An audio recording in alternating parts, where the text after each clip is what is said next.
আস্তে আস্তে আস্তে হবে কি তোমরা? কিন্তু আমি কোনো দ্বন্দ্বতে যেতে চাই না বাবা আমার। কারণ যে মা কাকে কি করবে কেউ জানে না। আমি কিন্তু মায়ের কাছে এসে মা ডেকেছে আমাকে। 2022-এ এই ব্যক্তি যে দাঁড়িয়ে দাবি করেছে দেশের উপর দাঁড়িয়ে আটকে করেছিল। এখন এবার আমরা ছবি লেগে আছে।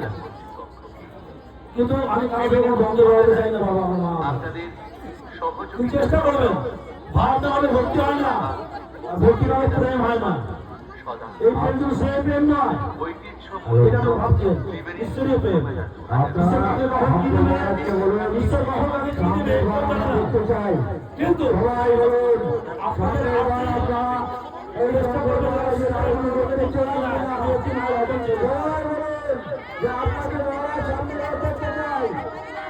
সবসময় আপনাকে এই ঘাটে আমরা আবার পেতে চাই, আবার দেখতে চাই।